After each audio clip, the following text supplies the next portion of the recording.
സംസ്കാര ചടങ്ങുകൾ അവിടെ തുടങ്ങിയിട്ടുണ്ട്. ദൈവമേ, ഞങ്ങളുടെ പാപമോചനത്തിനായി ഈ പനിനീരിനെ ആശീർവദിക്കണമേ. ഈ ജലത്താൽ തന്നെ ഞങ്ങളെ വിശുദ്ധീകരിക്കുകയും ചെയ്യണമേ. പിതാവിന്റെയും പുത്രന്റെയും പരിശുദ്ധാത്മാവിന്റെയും നാമത്തിൽ. സുഗന്ധദ്രവ്യങ്ങളുടെയും പരിമള സസ്യങ്ങളുടെയും നാഥനായ ദൈവമേ, അങ്ങയുടെ ബഹുമാനത്തിനും ഞങ്ങളുടെ പാപമോചനത്തിനുമായി ഈ ചന്ദനത്തിരികൾ ആശീർവദിക്കണമേ. പിതാവിന്റെയും പുത്രന്റെയും പരിശുദ്ധാത്മാവിന്റെയും നാമത്തിൽ.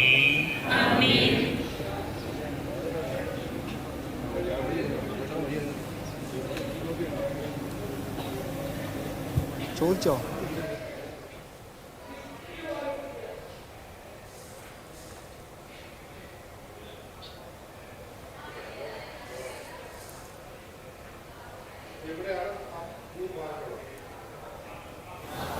ഭൂമിയിൽ മനുഷ്യർക്ക് സമാധാനവും പ്രത്യാശയും എപ്പോഴും നയിക്കും. സ്വർഗസ്ഥനായ ഞങ്ങളുടെ പിതാവേ,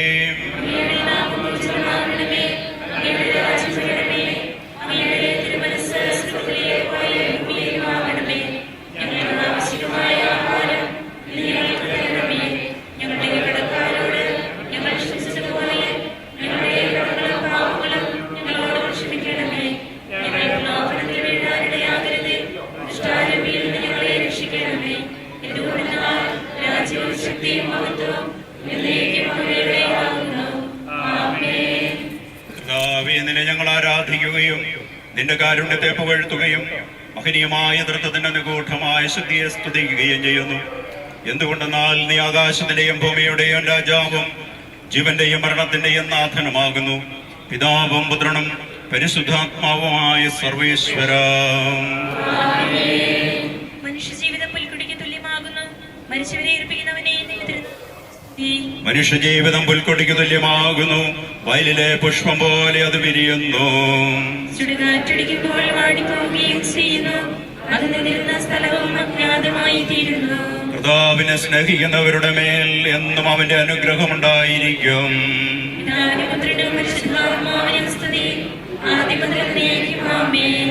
മനുഷ്യജീവിതം പുൽക്കൊടിക്ക് തുല്യമാകുന്നു. മരിച്ചവരെ ഉയർപ്പിക്കുന്നവനെ നിന്റെ തിരുനാമത്തിന് സ്തുതി. പ്രാർത്ഥിക്കാം നമുക്ക് സമാധാനം. മണ്ണിൽ നിന്ന് ആദത്തെ സൃഷ്ടിച്ചവനും അയാളുടെ സന്താനങ്ങൾ ഉദ്ധാനം വഴി വൈകരിക്കുന്നവനുമായ കർത്താവേ, നിന്നെ ഞങ്ങൾ ആരാധിക്കുകയും പുകഴ്ത്തുകയും ചെയ്യുന്നു. എന്തുകൊണ്ടെന്നാൽ നീ ആകാശത്തിന്റെയും ഭൂമിയുടെയും രാജാവാകുന്നു, ജീവന്റെയും മരണത്തിന്റെയും നാഥനുമാകുന്നു. പിതാവും പുത്രനും പരിശുദ്ധാത്മാവുമായ സർവേശ്വര. എന്റെ ദിവസങ്ങൾ എത്ര പരിമിതങ്ങളാകുന്നു. മരിച്ചവരെ ഏർപ്പിക്കുന്നവനെ നിന്റെ തിരുനാമത്തിന് സ്തുതി. എന്റെ ദിവസങ്ങൾ എത്ര പരിമിതങ്ങളാകുന്നു. എന്റെ ജീവിതം നിന്റെ മുൻപിൽ എത്ര നിസ്സാരമാകുന്നു. എന്തുകൊണ്ടെന്നാൽ ജീവിതം പോലെ കടന്നു പോകുന്നു. മനുഷ്യനോ നിക്ഷേപം കൂട്ടുന്നു, അതാർക്ക് വേണ്ടിയാണെന്ന് അവൻ അറിയുന്നില്ല. കർത്താവേ, നീ അല്ലാതെ ആരെങ്കിലും ആശ്രയം. എല്ലാ തിന്മകളിൽ നിന്നും എന്നെ രക്ഷിക്കണമേ. പിതാവിനും പുത്രനും പരിശുദ്ധാത്മാവിനും സ്തുതി, ആദ്യം മുതൽ എന്നേക്കും ആമേൻ. എന്റെ ദിവസങ്ങൾ എത്ര പരിമിതങ്ങളാകുന്നു. മരിച്ചവരെ ഏൽപ്പിക്കുന്നവനെ നിന്റെ തിരുനാമത്തിന് സ്തുതി. പ്രാർത്ഥിക്കാം നമുക്ക് സമാധാനം. കരുണയാൽ ഞങ്ങളെ സൃഷ്ടിക്കുകയും നീതിയാൽ മരണവിധനാക്കുകയും സംസ്കാര ചടങ്ങുകൾ തുടങ്ങിയിട്ടുണ്ട്.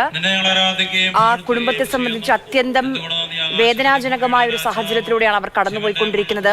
രാവിലെ ജോലിക്ക് പതിവ് പോലെ വീട്ടിൽ നിന്ന് ജോലിക്ക് പോയ അജീഷാണ് ഒരു നിമിഷ നേരം കൊണ്ട് കാട്ടാനയുടെ ആക്രമണത്തിൽ ഒരാളും സ്വപ്നത്തിൽ പോലും പ്രതീക്ഷിച്ചു കാണില്ല. ആ കുടുംബത്തിലെ അത്രമേൽ വേദനയിലാണ് ആ കുടുംബം ഇപ്പോൾ ഉള്ളത്.